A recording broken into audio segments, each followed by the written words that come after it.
FMC Fast Chat takes you inside the news so you can be in the know in 30 minutes. Hosted by Fair Media Council CEO and Executive Director Jackie Clement, Fast Chat features notables in news, media, and business.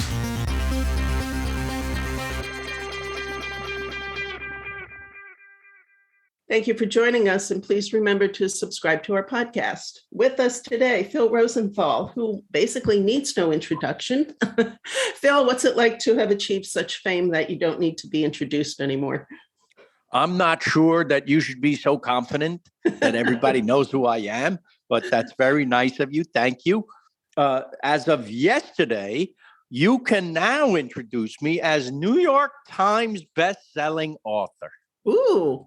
Yep. Phil, congratulations. We just hit yesterday, we hit the New York Times bestseller list at number 3 in our debut. Instant bestseller, they said. I've never had anything like that. So I'm very, very excited. So what are you going to do to celebrate? I eat something. What's your favorite food? I like very simple things at home. I like pizza, hot dogs, hamburgers, sandwiches, tuna fish sandwiches. I love fried chicken. I love everything that everybody else likes. And the older I get, it's kind of the simpler I get, I think. Yeah. People ask me what would my last meal be all the time, and I say these childhood favorites. Because I think if it is your last meal, you kind of want that comfort, that return to childhood. If you can have anything in the world, right? Why would you pick something that you only had maybe once in your life? Wouldn't you want that comfort of that? And then I think I would end with my mom's matzo ball soup, which was the best thing she made. Okay. Good to know. Good to know. Yes. So we want to talk to you briefly about your upcoming show. You're going to be here on Long Island, which is my backyard. I believe it's November 13 at the Paramount. Very soon. I'm very excited. So tell me a little bit about your show. What brought it together? Well, the book and season 6 came out the same day last week. And so the tour is an extension of that. It's obviously to promote both things, but more than that for me, it's a chance for me to connect with fans of the show. And it's been so much fun. We've been having, I think we've sold out every single show, and we're playing giant 1,200 seat theaters. I was in Portland, Oregon 2 nights ago, and there was an opera house we played with 2 balconies sold out. I feel like Bruce Springsteen. Very cool. Good for you. Good for you. It's so nice. And, you know, they show a 5-minute sizzle reel of the current season. And when the theme song plays at the end of that reel, everyone sings along. And it's just the nicest, sweetest thing. I love it so much. Then I come out with a moderator and they interview me on stage for a little bit. And the best part, I get to talk to the audience. We take questions from the audience, and I get to talk to them one-on-one. It's so much fun, and everyone who buys a book apparently gets a photo with me after the show. Oh, there you go. Okay. So I want people to know that proceeds from my sale proceeds from my share of the book go to ALS. My mom passed from ALS, and I've obviously been drawn to the community and love them. And so the organization is iamals.org. And so I'm very happy that the proceeds from my share are going there. Oh, that's very kind of you. Let me ask you this, because you have in your bio, I mean, you're a writer, you're a creator, you're a producer, you've been an actor. What do you consider yourself at the heart of it? I guess a writer. Yeah. Okay. Yeah. I mean, maybe people are going to say he's like, I was in the airport and a man said, "Hey, you're the food guy." So I sarcastically said, "Gee, thanks. Always wanted to be known as that." And he goes, "Hey, listen, I'm just the guy." Okay. There you go. And I thought, you know what? doesn't matter what you're known for. It's nice to be known for something. Exactly. Good for you, though. Now, let me ask you this. When you were 5 years old, what did you think you'd be when you grew up? An astronaut. Of course. All right. So what happened? Because I grew up in the 60s and everything was the space race and everything was, this was the most thrilling, exciting, imagination triggering thing that you could ever want as a kid. And I was, I guess, like every other kid, obsessed with the space program. And then I realized as I got a tiny bit older, maybe 6 years old, you know what I love most about the astronaut life? They get to be on Ed Sullivan. I was on the Stephen Colbert show and I got to tell him that. And you know where they taped that show? At the Ed Sullivan Theater? That's right. Yeah. That's right. And so I had come full circle without ever having to be blasted on a rocket into space. So true. So true. Okay. So now you've been in the business quite a while, though. So I'm kind of wondering, how have things changed? When Everybody Loves Raymond came out, that was on CBS. So that was network. Yep. And now with Somebody Feed Phil, that's Netflix. So that's over the top streaming. Is there any difference, either from the creative or the business angles? Yes. Netflix has been wonderful to me. Netflix is, you have a lot more artistic freedom. Oh, really? And the reach of Netflix has made me whatever I am today, meaning I can go to virtually any country on the earth and they know me. Really? Yeah, because of Netflix, because Netflix is in, I think, almost every country in the world. Okay. And so I'm doing a show that is kind of like an ambassador, a goodwill ambassador, not just for myself or my country, but for Netflix, because they're in every country. And I get to be the happy, hungry man that goes and almost represents them in a way. Mm-hmm. So that's a big difference. CBS, yes, through syndication in different countries on earth, that's been wonderful. But the reach of Netflix is, until I think Disney got in the game, and I think Warner Brothers is going to get in the game, they were alone in reaching more people on earth than ever before one company has done, right? Right. Yeah. So now, how about from the creative point of view then? Because you're reaching so many more people in different countries. Do you look at things differently?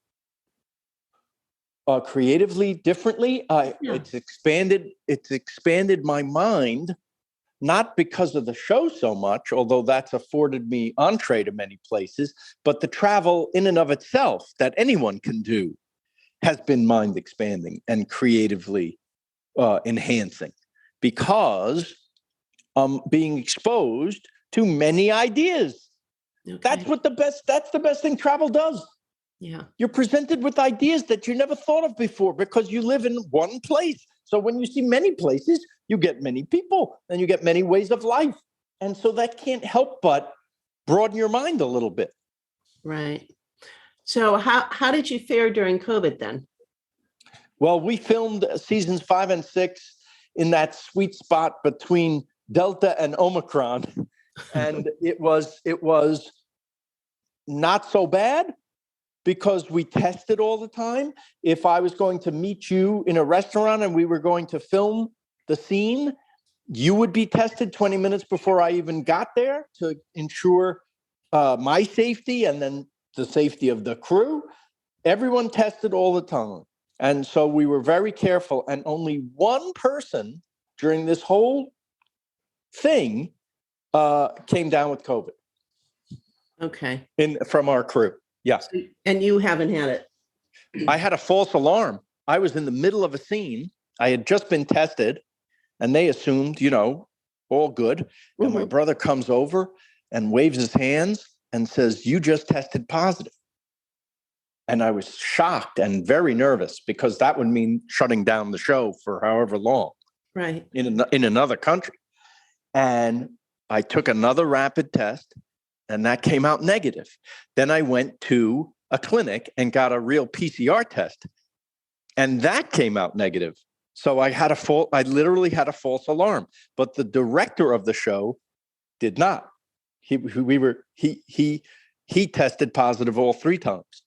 And so then we had to cancel our show the next country, which would have been the next day. We were supposed to fly to another country. We had to cancel that episode and go home. And we swapped in an American city for that. That's why you see 3 American cities this season instead of 2. I see. Okay. But we'll make it up, I hope, if Netflix renews us. Mm-hmm. Okay. Well, let me ask you this. Sure. What's the best part about being Phil Rosenthal? Oh, I'm the luckiest guy you're ever going to talk to. That's how you get to wake up and feel lucky and grateful every single day. That's the best part. You sound and the people I meet is the best part. It's not even the food. It's not even the travel. The travel and the food connects me to the people. The people is the best part. And it's why I love doing the book and show tour, because now I get connected with the fans, not just the subjects of the show, but the fans of the show. And that's a whole other world for me. What I love the most in doing the tour is the diversity of the people who like the show. Everything from little kids to very old people. I love that people feel they can watch with their entire family. And I love that the show is inclusive of every kind of person and every kind of lifestyle. I see them all in the audience. I love that. Do you think people expect you to be funny all the time? I don't want to disappoint them if they do. Mm-hmm. I try, nobody's funny all the time. Yeah. But, the thing that the show does is they know how I think. And I understand that from being on the other side as a writer. You've struck something when the audience is laughing at just a face that you make because they know how you think.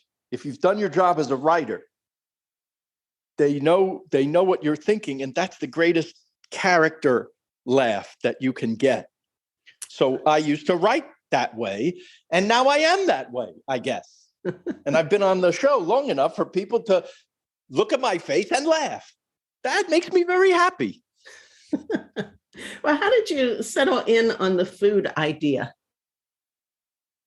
It's just something I love, and I understand that it's the great connector. In fact, I always say, food is the great connector, and then laughs are the cement. Okay, I see. It sounds we all got to eat, right? We all got to eat. That connects us to the world. Everyone eats. So when you sit down with somebody, you're doing something already relatable between the two of you. Right. And then if you can share a laugh or a smile even, now we're friends. With everything you do, I can't help but wonder, do you sleep at all? I wish I slept better.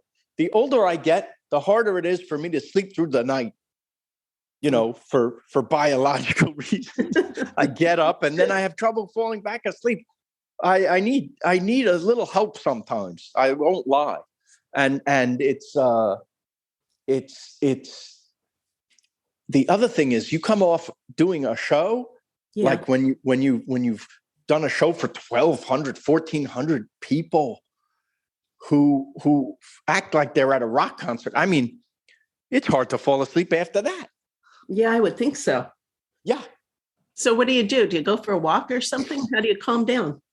I eat a little something. I am exhausted at the end, but in a very, very happy way. I'll stay for another hour or two taking photos with the people. And I love it. I wouldn't trade it for anything, even if I am tired. Oh, well, you sound insanely happy. I will tell you that Insane, certainly. Yeah. We share an alma mater. I'm a graduate of Hofstra like you. Oh, And yes. I can Many tell happy you times. they brag about you often. Do you know I got to do the commencement speech No, I didn't. about 10 years ago? It's on YouTube. You can see it. Okay. All right. Well, they are very proud of you. I'm proud to have gone there. I got such a great education there. I always joke that they made me take all these courses I knew I would never use, like English. And it turns out, if I started as a performer there, they did make me take all these courses in writing, producing, directing, play analysis, right? Right. And all of that served me well as the showrunner for Raymond. That's great to hear. Yes. And it also sounds like great advice for up and comers, right? Yes. Don't limit yourself. You never know what life is going to present you with. And sometimes life presents you with what you were supposed to be. The Fair Media Council is a 501c3 nonprofit organization advocating for quality news and working to create a media-savvy society. For more information about the Fair Media Council and upcoming Fast Chat shows, check out fairmediacouncil.org.